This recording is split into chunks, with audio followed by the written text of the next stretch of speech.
Ano? Bagsak? Ha? Oh, ayos.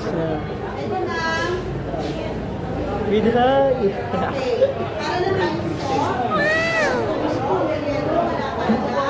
Sige, okay lang.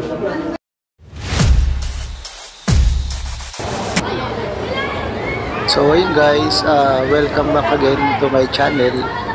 So dito pala ako ngayon sa school ni Ate Nicole, dito sa Pasay City East High School. Yan yung school niya. At ito yung tinatawag nilang Pagcor Building. Dito yung ano niya, room niya. Ang problema, hindi ko na naman matandaan kung anong floor ba yun, kung third or fourth. Lagi na akong umattend ng meeting, pero lagi akong naliligaw dito. Nahiya ako magsalita sa camera, kaya nag-voice over na lang ako. Kasi baka magpagtawanan ako ng mga Gen Z. Anyways, ayan, hanapin na natin yung room niya. Subukan muna natin dito sa third. Mukhang Hakot Award na naman si Ate Nicole. Hindi niya alam kung anong award, pero sabi niya meron daw. Ang problema natin, wala pa akong pang-treat ngayon. Utang muna ate. Sorry na. Bukas na lang or sa isang araw. Parang malapit na tayo. Ito na yung mukhang madalas ko makita itong mga kabataan na to eh. Ito na nga ba yun?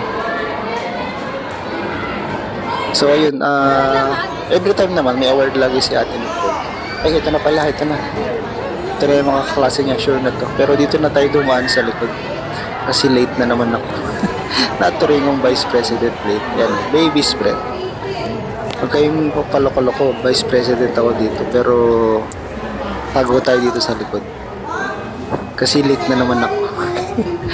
Anyways, ayan. Wait na natin yung award. At makinig muna tayo kay teacher. Ito yung una ko na-receive. Ayan.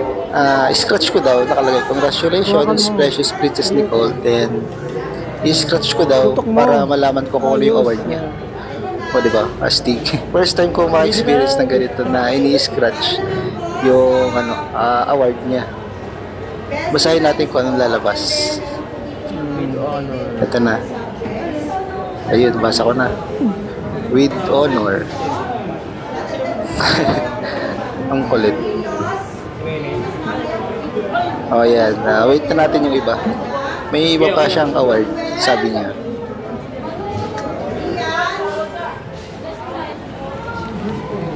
Wait natin si teacher.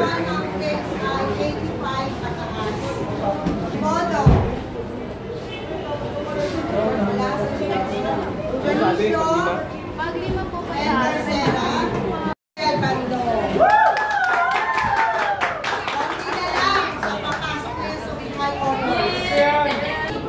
Subject yun. Jalisha with honors.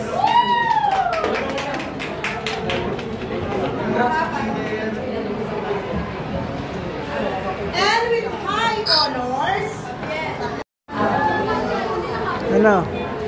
Bagsak? Ha?